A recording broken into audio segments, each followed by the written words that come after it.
Hello, everyone. Welcome to the FAA podcast. Good to be here on a beautiful sunny day in Milwaukee. Just me today, so should be relatively short. Going to recap all the USFL Week 4 action. Going to talk about the all XFL teams that were released this week, and then we'll get into some transfer portal stuff in college football. There are some schedule leaks that have happened in the NFL, so we'll get you those. And then we will finish up the show with the NFC East draft recap, breaking down all the picks that the Eagles, Commanders, Cowboys, and Giants all made in the 2023 NFL draft. So let's get started here. On Saturday, we had two games on Saturday, two games on Sunday, like usual in the USFL. The Gamblers crushing the Philadelphia Stars, 41-16.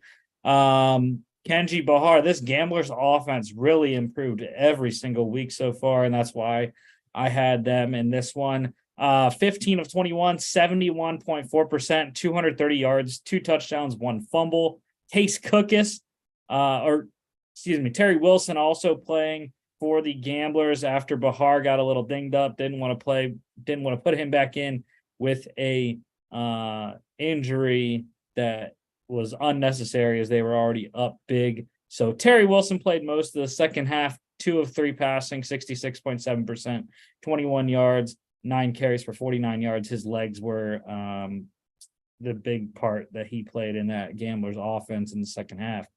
Case Cookus, though, for the Stars, 24 of 36, 66.7%, 189 yards, 1 touchdown, 1 pick, 2 carries, 17 yards. Kevin Thompson came in at the end for Cookus, completed his only pass for 11 yards. Big day on the ground for Mark Thompson as his second game back makes it 2 games, 2 wins for Mark Thompson being on the field for Houston.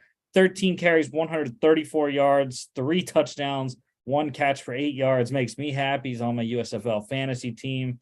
So happy to see that Mark Thompson production there. Matt Colburn led the game in rushing for the Stars, tied with Case Cookus for the lead for Philly. 6 carries, 16 yards, a touchdown, 2 receptions, 18 yards. Dexter Williams, his running mate, also scoring a touchdown, though it was through the air. 3 carries, 12 yards on the ground, 2 catches, 19 yards, and a touchdown for him. Kiki Chisholm for the Gamblers scoring twice in different fashions. 2 receptions, 63 yards, a touchdown on 3 targets, and he recovered a fumble in the end zone as Isaiah Zuber, I believe, fumbled it into the end zone, I think it was. And he recovered it in the end zone. Stars wide receiver Devin Gray, double-digit targets in this one for him. 8 catches, 61 yards on 12 targets. Anthony Ratliff-Williams scoring a touchdown for Houston as well. Defensively, I'm going to go with the bottom guy there. Gamblers defensive end Reggie Walker, 4 tackles, 2 solos, 2 sacks, 2 tackles for loss. Was a menace all day, as was the rest of that Gamblers defensive line. So got to give Mr. Walker there the defensive player of the game. Gamblers plus 2.5. They went outright over 46.5. The Dogs were barking once again this week. 3 out of 4 games, Dogs covering, 2 winning outright. And this was the other one, the Memphis Showboats. My boys finally got a win here. The Memphis Showboats 29-10 romp over the Michigan Panthers.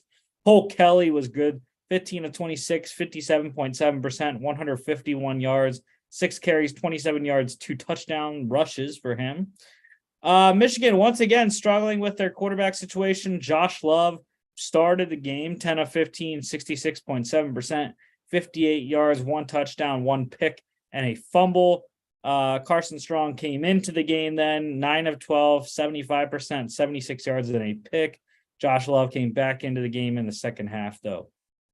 Leading rusher in this one was Stevie Scott, the third for the Panthers, 12 carries, 66 yards, 1 catch for 4 yards. Panthers wide receiver Joe Walker led the game in passing, 7 catches, 76 yards, a touchdown on 10 targets, and a fumble.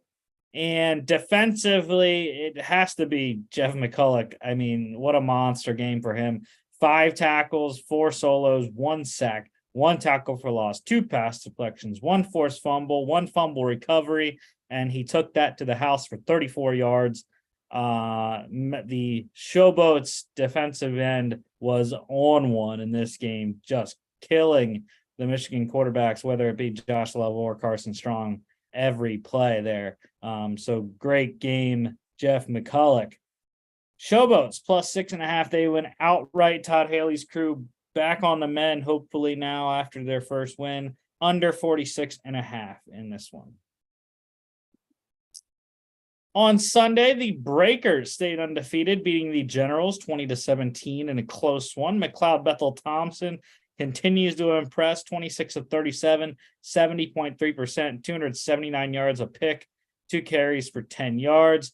DeAndre Johnson, he didn't really have to throw it a lot for New Jersey. 7 carries, 7 of 14, 50%, 113 yards, 1 touchdown, 5 carries for 38 yards.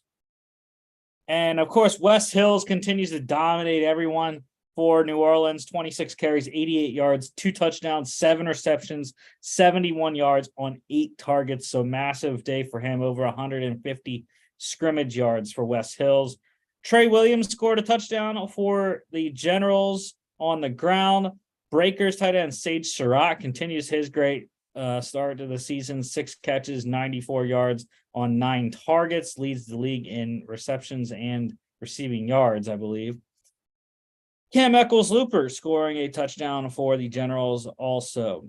Defensively, I'm going to go with the Generals side. Safety Shalom Luani, 12 tackles, 8 of them solos, 1 tackle for loss, 1 pick and a pass deflection. He was all over the place and hitting hard most of the time when Shalom Luani hits you. Breakers, they covered -2.5. I cashed on that one, under 44.5.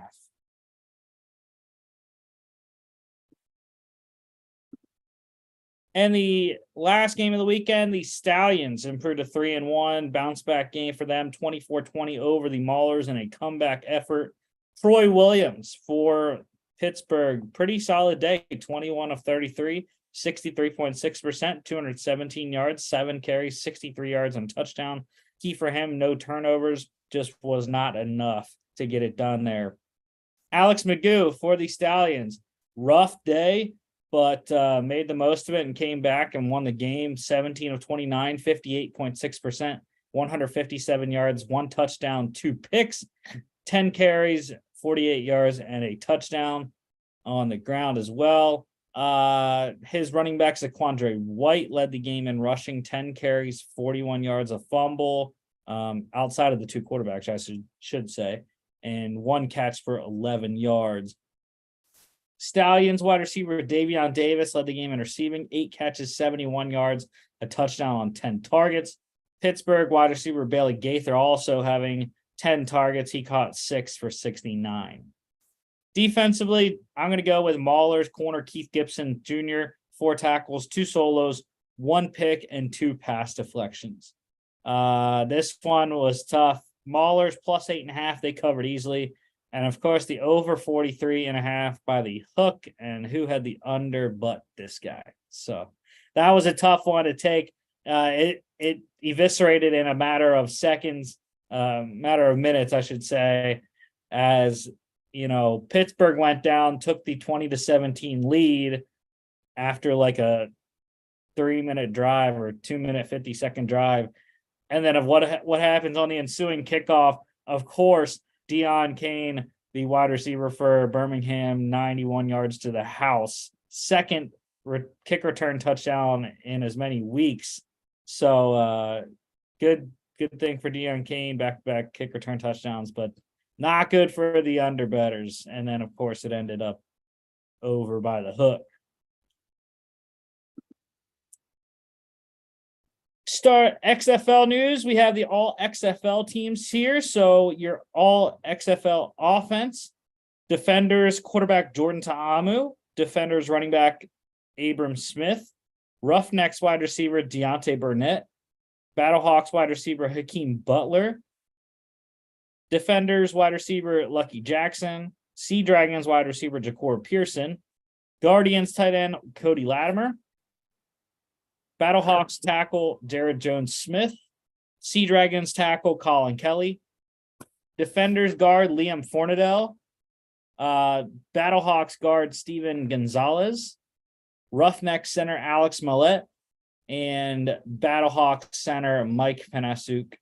And yeah, of course, you saw a theme there. Defenders, Roughnecks, Sea Dragons, and Battlehawks, other than Cody Latimer there being the the only one not a part of those four teams. But those four teams were really the strongest offenses: St. Louis, DC, Houston, and Seattle all year. So it makes sense that those four teams had the majority of the offensive all XFL team. And on defense, the all XFL defense here, Brahma's defensive lineman Drew Beasley, Defenders defensive lineman Davin Bellamy, Sea Dragons defensive lineman Austin Fallu, Roughnecks defensive lineman Jack Heflin, Renegades defensive lineman Devontae Lambert, Guardians defensive lineman Kavion Patton, Brahma's defensive lineman Delonte Scott, Roughnecks linebacker Trent Harris, Vipers linebacker Pita Tamapenu, Brahma's linebacker Jordan Williams, Vipers defensive back Deontay Anderson, Brahma's defensive back Luke Barku, Roughnecks defensive back Ajene Harris, Battlehawks defensive back Lavert Hill, and Defenders defensive back Michael Joseph. So yeah, I think plenty deserving for all those guys. I really didn't have an issue with anyone on the list. And guys that weren't included on the list, I thought those were the guys that stood out the most. You had, I believe Trent Harris led the league in sacks. Pita Tamapenu, the XFL Defensive Player of the Year. And then Jordan Williams was your leading tackler with 89 on the season for San Antonio there. Special teams, all XFL special teams. Kicker, John Parker Romo for the Brahmas. Defenders, punter Daniel Whelan. And the special teams player of the year, Battlehawks returner Darius Shepard. So again, all plenty deserving. Daniel Whelan, maybe not, but I believe I don't remember which categories he led in the XFL. I don't think he led in net punt average, but I could be wrong. But other than him, even though he's for my team, love having him on the all XFL special teams list. But John Parker Romo, definitely best kicker there was. And then Darius Shepard, of course, like I mentioned, special teams player of the year for the XFL. So all plenty deserving. Congratulations, gentlemen. And a lot of them getting shots in the NFL now for mini camps, training camps coming up in July. College football news, transfer portal. We got 4 guys to update here. North Texas tight end Varquise Gums. I don't know what he's been doing because he's just all over the place, but he has recommitted to Arkansas now. Originally committed to Arkansas once he entered the portal, decommitted, and now is recommitted. So I guess he will head to Fayetteville, but we'll hold off on saying anything until week 1 comes. Notre Dame running back Logan Diggs, he has a visit with LSU this coming weekend, so we'll see how that goes. See if Brian Kelly can lure Mr. Diggs to Baton Rouge. And then Michigan State wide receiver Keon Coleman, he has a visit with Ole Miss and Lane Kiffin. That would be a massive boost for Lane there to get the big 6'4", 6'5" wide receiver there.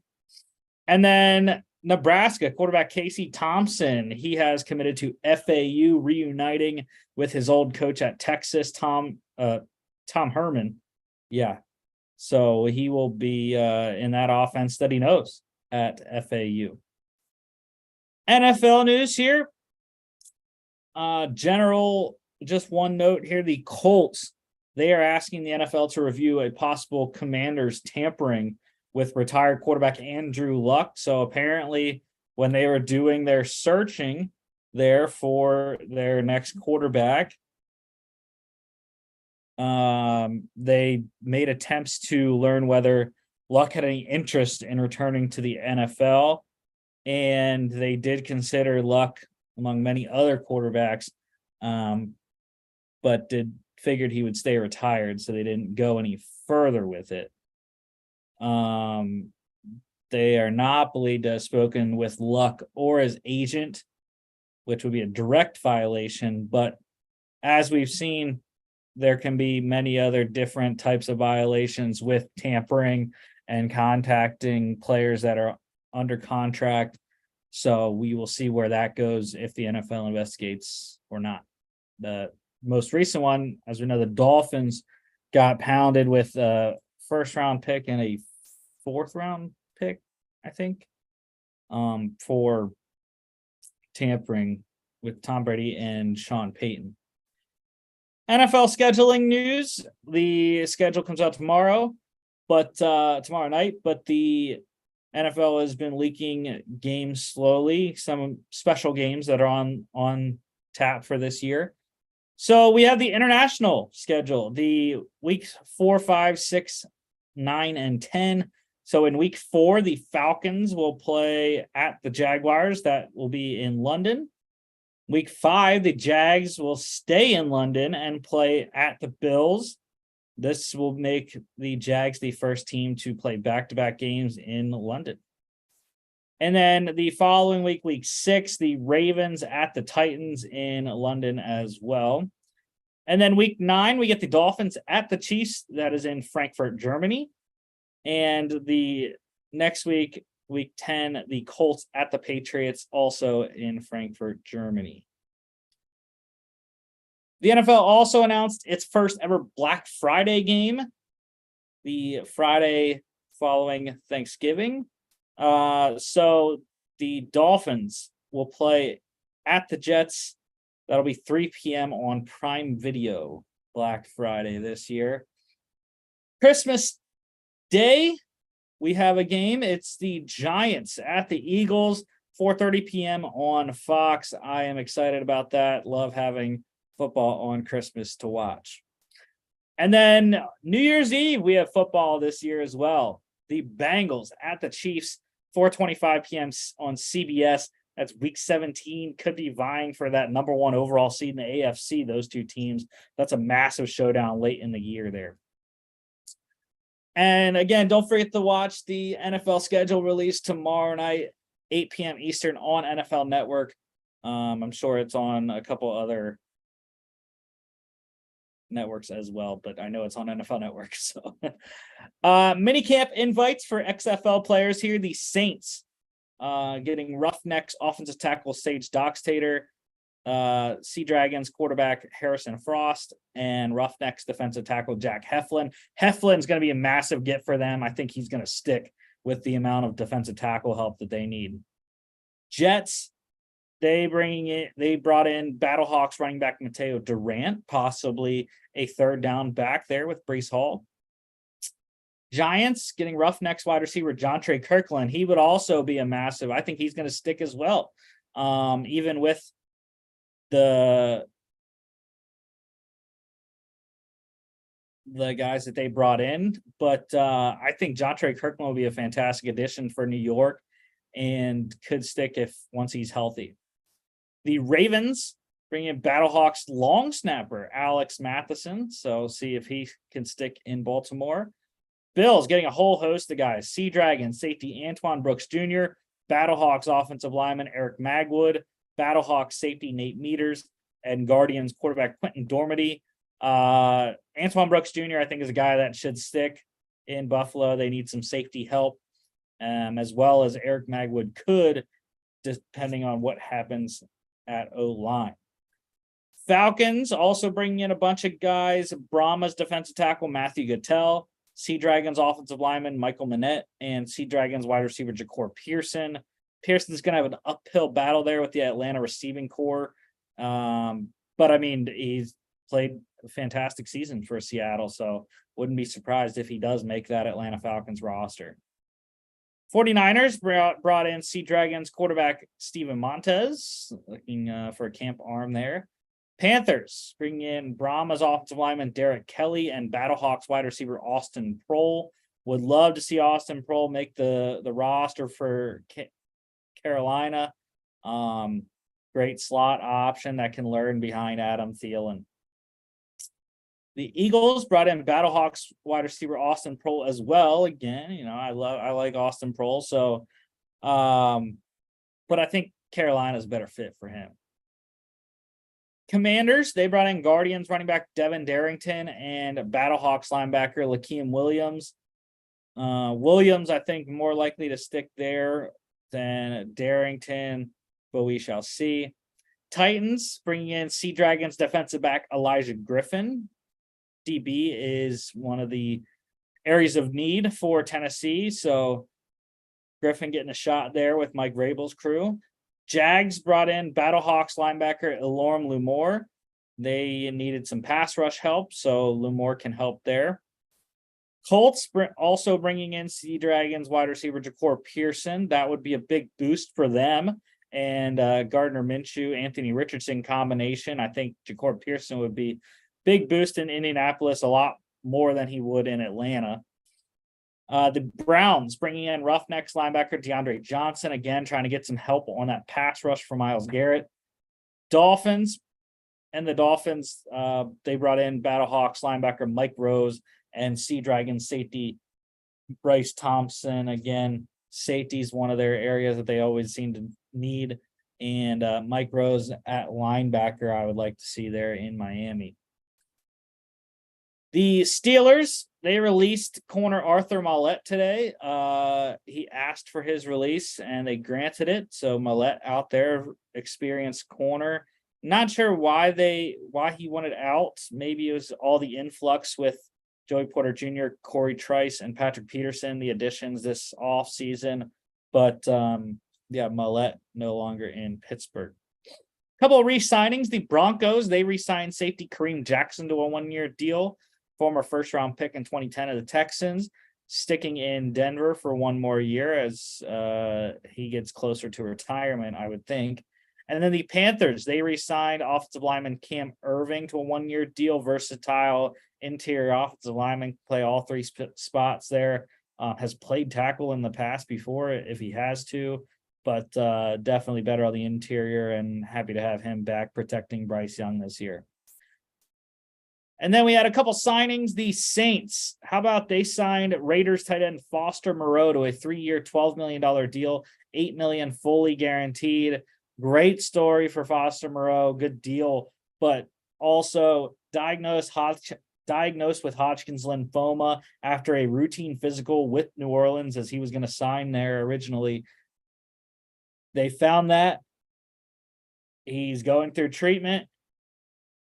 He got cleared to play, and he said he's going to play. So just a great story. I hope he does well this year for New Orleans. Not too well against Carolina now, Foster, but hope overall Foster Moreau has a good season. And again, like I tweeted out, or I quote tweeted the post there on his contract details.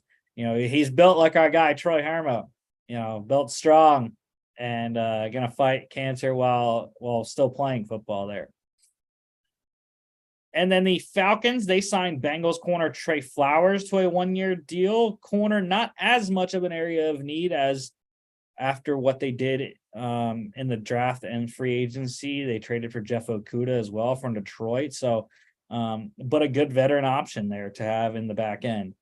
And then the Dolphins, they signed 49ers tight end Tyler Kroft to a one-year deal. Who knows? Tyler Kroft could be the number one tight end in Miami. They didn't draft one.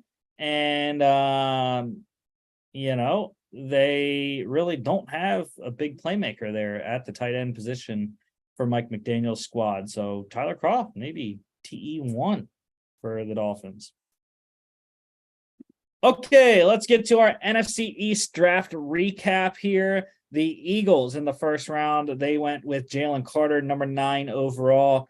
Commanders at 16th, they went with Mississippi State corner Emmanuel Forbes.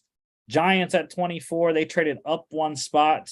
The Eagles traded up one spot as well to go get Carter, but the Giants traded up one spot to get Maryland corner Deontay Banks at 24th.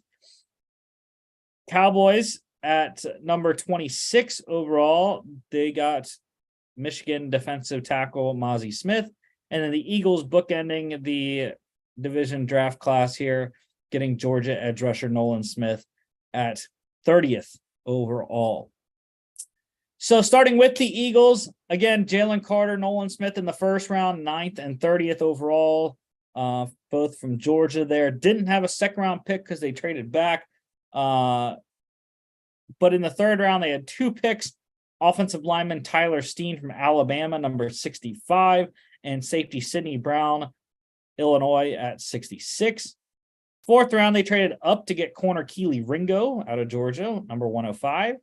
Didn't have a fifth round pick. Sixth round, they went with Stanford quarterback Tanner McKee, number 188. And then in the seventh round, they went with Texas defensive tackle Moro Ojimo, number 249.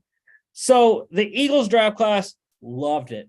They got exactly what they needed, help on defense mostly, and then 2 offensive players, sprinkled in there. The Jalen Carter selection I thought was masterful for Howie Roseman to go up just a single spot and get him to solidify the interior where they lost a lot of help with Javon Hargrave in the offseason and a couple other guys as well on that D line. But I think that the Jalen Carter selection is going to pay big dividends. Him, Jordan Davis, and Fletcher Cox going to be that 3-man rotation inside. And then, of course, he's going to take over for Fletcher Cox when Fletch probably retires next year. And also, he can be mentored by Fletcher and his former teammate, Jordan Davis, who we know were a formidable duo on that 2021 championship team inside. So I think that combination of those 2 Georgia dogs in the middle going to wreak havoc this season and seasons to come. Nolan Smith to bookend the round here. Amazing value there at 30th. I had him possibly, to the Eagles at 10, and then they get him at 30th. There was concerns about his weight, 238 pounds, but if he can put some more weight on, I think he will be perfectly fine. He is a Hassan Reddick clone, essentially, just lighter, and going to learn from Hassan Reddick in Philly now. So that's a fantastic pick as well at the back end of the first round. And of course, the Georgia theme is they keep doing it with Jordan Davis and Nakobe Dean last year. Now they get Carter, Smith, and Keely Ringo this year, who I'll talk about in a second. Third round, though, Tyler Steen. Didn't really like the pick necessarily. I believe they're going to push him into guard. He played tackle at Alabama, but I think they're going to push him into guard and get some help there. That one I wasn't so sure about. Sidney Brown, love that pick in the third round. Great value. I thought kind of that's where he was going to go anyways, but second pick in the third round, pretty solid. And big area of need was safety with CJ Gardner-Johnson lost in free agency this offseason. Fourth round trade up for Keely Ringo, costly for the Eagles. It cost them a third round pick next year, but I think it's going to be worth it in the end. Keely Ringo struggled. That was at least why he fell, was teams thought he struggled against higher level competition, especially in the college football playoff against Alabama and TCU. But I think it's fine. He's going to be able to sit there, learn from James Bradbury and Darius Slay, and mix in when he can this season, and then maybe take over one of the spots in 24-25. The only thing I really didn't like, really didn't like for the Eagles was Tanner McKee in the 6th round. I thought the Eagles might take a quarterback there late, but Tanner McKee, I just don't see it. maybe I'd have to go watch more tape on him, but the athleticism, it doesn't feel like that translates to what the Eagles want to do in their RPO run-based scheme. So we'll see what happens. He's a big quarterback, 6'5", I believe. 6'6", actually, it might be. But that was one that the only head shaker I had with Howie Roseman's draft class. And then, of course, they bookended the draft class with defensive tackles, Moro Ojimo. I think, again, going to provide depth there on the interior defensive line, help out where he can. So the Eagles, I am giving an A for Philadelphia. Definitely. The Commanders now. I liked their class overall. I think it was pretty solid, not as good as the Eagles. Not many teams were, but overall, I thought it was solid. Starting off, corner Emmanuel Forbes, Mississippi State, number 16. Second round, they went back to corner and got Jartavius Martin, Illinois, out of number 47. Third round, center Ricky Stromberg, Arkansas, number 97. Fourth round, guard Braden Daniels, Utah, 118. Fifth round, edge rusher KJ Henry, Clemson, number 137. Sixth round, running back Chris Rodriguez Jr., Kentucky, number 193. And then seventh round, edge rusher Andre Jones Jr. out of Louisiana, number 233. Before I go back on the Commanders, I want to rehash on the Eagles. I forgot to mention the DeAndre Swift trade as well, trading a fourth round pick next year, switching and moving back 30 spots in the seventh round. I thought that was fantastic. That adds to their A value in the draft, in the evaluation of their class. So getting DeAndre Swift added in there, I think, was also awesome to see with Philly. But back to the Commanders here. I think Emmanuel Forbes was a guy I really liked. The ball production was crazy. 14 picks over 3 seasons. 6 of them returned for touchdowns, which is an NCAA record, I believe. And I thought he was great. You know, the slight frame, 166 pounds, was the key for a lot of people, but Washington didn't care. They took him over Christian Gonzalez, who the Patriots took 17th.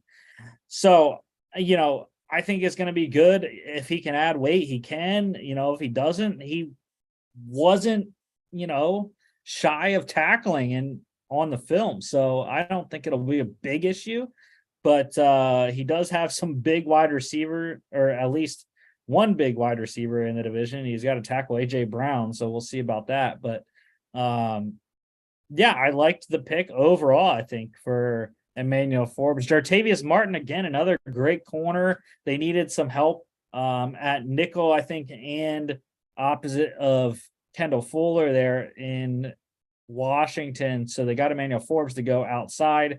Jartavius Martin can now sit in the nickel, or I believe he's versatile enough. He can play safety as well.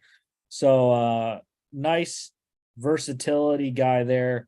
And for Ron Rivera's defense. Then they went on the opposite side of the ball, securing the trenches for Sam Howell, getting Ricky Stromberg and Braden Daniels in the third and fourth rounds. I liked Stromberg. He's a mauler. He's Arkansas lineman. You know, he's going to be a mauler in the run game for Brian Robinson, Chris Rodriguez Jr. now there as well. And Braden Daniels, I think, is a guy that was pretty solid for Cam Rising at Utah this past year. And I think that's pretty good. Not a guy that I was high on, but Stromberg I definitely like there. And might even start if he can beat out Nick Gates for that center spot. The guy in the fifth round, this is the guy I loved. KJ Henry out of Clemson. Loved that steal in the fifth round. I think he's going to be an excellent pass rusher in the NFL. Not sure I like him to Washington. I was going to say, not sure I liked him to any of the 3-14s, because I think he's a 4-3 end, can slide in and rush up the middle if you need him to. But Henry, I love coming off the edge. They got some decisions to make. Chase Young and Montez Sweat, both free agents next year. And I think Henry will eventually replace one of them. So definitely love the KJ Henry selection. Chris Rodriguez Jr. in the sixth round Thought it was solid. I liked Chris Rodriguez coming out of Kentucky. Didn't get a lot of hype at all throughout the pre-draft process. Maybe why he slid to the 6th round. He's a 2-down player, I think. I don't think he gives you much receiving opportunity. So I feel like he's kind of like Brian Robinson in that respect. But he's going to be a guy that on the goal line they can lean on if Robinson needs a spell there. And then the last guy, Andre Jones Jr., I can be honest, I don't know anything about Andre Jones Jr., so he's a nullity to me, if that is a word. I don't know.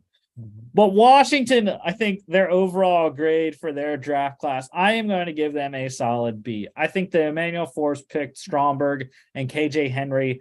And then if you add in Zartavius Martin as a sub pick and Braden Daniels as well, I think that top 5 picks is definitely worthy of a B for the Commanders. Giants up next. First round corner Deonte Banks out of Maryland, number 24. Center John Michael Schmitz out of Minnesota, number 57. Third round wide receiver Jalen Hyatt, Tennessee, number 73. Didn't have a 4th rounder. 5th round running back Eric Gray, Oklahoma, number 172. 6th round corner Trey Hawkins, the 3rd, Old Dominion, number 209. And then 2 7th rounders, defensive tackle Jordan Riley out of Oregon, number 243. And safety Gervarius Owens, Houston, number 254. So I think the Giants did a really good job in their draft class. The day 3 picks, I didn't like a lot, but I'll get to those in a second. The top 3, though, Banks, Schmitz, and Hyatt, I thought were really solid need-based picks for New York. Deonte Banks is a guy that's going to help them from day one on the outside. Ultra fast, 4.3 40 speed there, and has some ball skills as well, as he showed at Maryland, facing some really solid Big Ten receivers. So I think that's going to be a good addition, and a need, because you gotta cover CeeDee Lamb, you gotta cover Terry McLaurin and Curtis Samuel, and you got to cover AJ Brown, Devontae Smith. So I think that's a nice addition for Brian Daboll's defense there. And then his offense getting 2 solid, probably day 1 starters as well. Center John Michael Schmitz, I think he's going to be the starter for New York at center come week 1. Road grader in the run game, as Minnesota offensive linemen usually are, can protect in the pass game as well, gives you a solid leader in the middle of that offensive line and a point guy that you can go to. And then Hyatt in the 3rd round, I liked it because the Giants, what all they were rumored was, Zay Flowers and all those, Josh Downs, but they get Hyatt, who I think is definitely the better selection based off what the Giants needed. And that was, they needed height. They needed some height. Now, Hyatt's not the tallest. He's 6 foot, I believe, or 5'11". But he's taller than most of the other receivers that they had. And he gives them a vertical threat that Darius Slayton kind of already was, but he also can run over the middle, I think, and really just take the top off the defense, open it up for some underneath guys like Darren Waller. And like I said, the day 3 picks I wasn't that impressed with. Eric Gray, I really liked him out of Oklahoma. Going to be a great 3rd down option for Daniel Jones in the passing game. He's going to be a PPR stud as a RB3/flex option, I think, complement to Saquon Barkley. I didn't really know anything about Trey Hawkins or Jordan Riley, so I'm going to skip those 2 and go to Gervarius Owens. I was begging the Eagles to take him in the 7th round. I thought he would have been a fantastic selection. It lands in New York to a division rival, which I hate to see. But Gervarius Owens is a guy I loved, and I liked him in the 3rd round, possibly even. Great safety, can play nickel, and dime and special teams as well. Ken Owens. So loved that selection. I think the Giants, I'm gonna give them a B as well.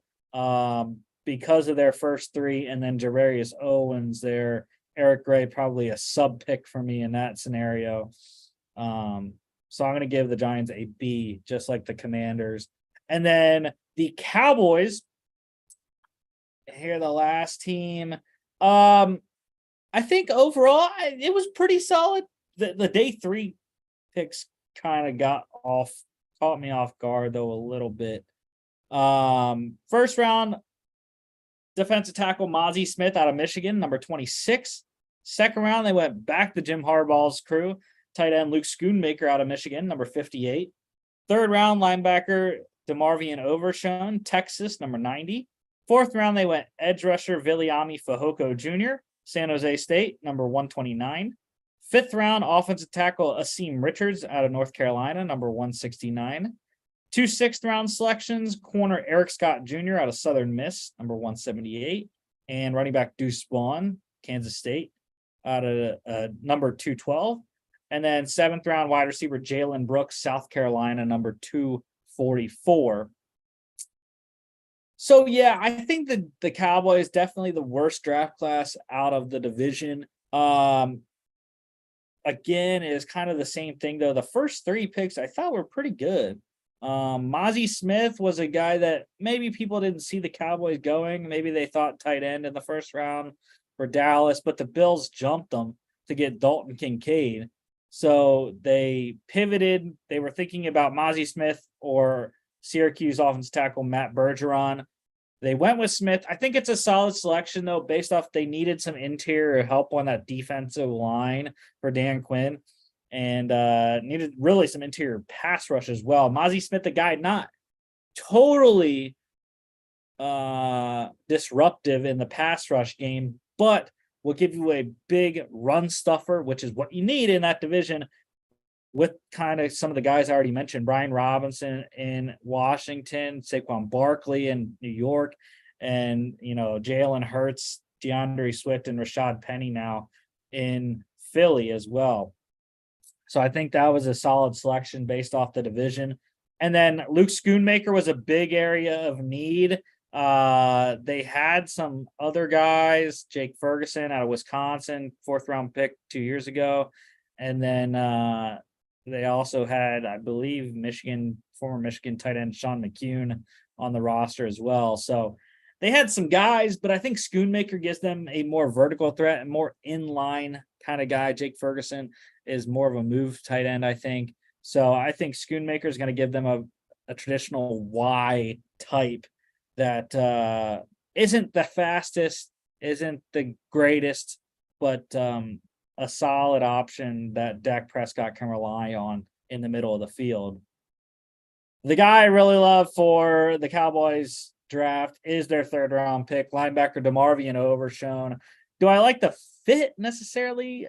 Kind of. But the thing is, they've been running Leighton Vander Esch out of town for the last 3 seasons, and he still hasn't left. So I don't know if Leighton Vander Esch is finally going to get taken out.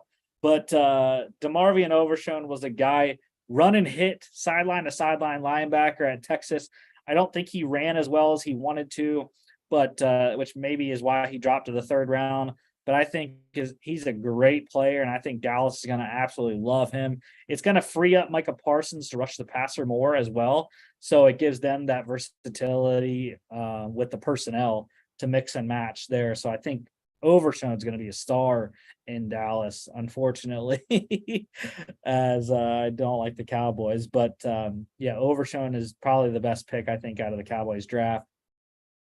Like I said, the day 3 picks, though, were questionable.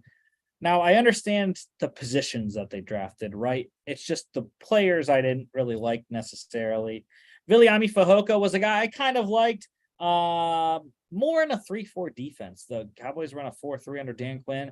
I liked him as more of a 5-tech defensive end than a 4-3 D end. But I mean, we'll see. He doesn't really have the size to push into a 3. I mean, he could add some pounds. I believe he's 270. So, maybe he works in a 4-3, maybe he doesn't, but I liked him more as a 3-4 end than a 4-3 one. And then offensive tackle, Asim Richards. I didn't know too much about him. He's a developmental tackle that they're going to need because Tyron Smith literally cannot stay healthy. And, they needed some tackle help there with Terrence Steele as well. So, and their former first round pick, Tyler Smith, as well. I didn't know anything about Eric Scott Jr. out of Southern Miss. Sorry, Eric. Nor did I know anything about Jalen Brooks out of South Carolina, the wide receiver there. But the Deuce Bond story, great story. Dad, the assistant director of college scouting for Dallas. Love that story. And he's going to be a good player. Deuce Bond, despite his size, short people unite, Deuce. 5'5" is Deuce Bond. And I'm even taller than Deuce Bond. I'm 5'6". He's 5'5". So, but he's going to give Dallas an ultra athletic and quick, speedy pass catcher out of the backfield to spell Tony Pollard. I think Deuce Bond, they're going to love him catching the ball. And again, just like I mentioned with Eric Gray in New York, I think Deuce Bond even more so is going to be a PPR stud in fantasy possibly if he gets the number 2 running back job locked up. And even if he doesn't, even if maybe Tony Pollard isn't ready to come back, and I mean Deuce Bond's ready to go. So that was the draft class recap for the NFC East. I'll give the Cowboys a C because I really only liked one of their picks. The other ones were so-so. The first 3 were definitely the best 3. The day 3 picks I didn't really like, so I'm going to give them a C. Not just because I don't like them, but because their actual analysis of their draft. So my final grades for the NFC East, I got the Eagles with an A, the Giants and Commanders with Bs, and the Cowboys with a C. So that is the grades. Next Tuesday, I'm not sure if we're moving shows to Mondays or Tuesday this summer. We'll see what the guys think. But next week, we will be back talking USFL Week 6. We will also be recapping the XFL Championship game. Of course, the best team in the North, the best team that I think is going to win the championship, the North Division champion DC Defenders against the South Division champion Arlington Renegades. But yes, we will be back and recapping that. We'll recap all the USFL Week 5 games, and also we'll give you all the NCAA and NFL news that you need. And we'll be continuing our draft recap series with the NFC South, talking Bryce Young and company. Don't forget to follow us on all our social media at FAA Podcast on Instagram and Twitter, FAA_bets as well. FAApodcast.com is our website. You can check us out here on YouTube, Facebook, Spotify, Apple Podcasts, and iHeartRadio. Again, thank you for all the love with all the downloads and likes, and we will see you back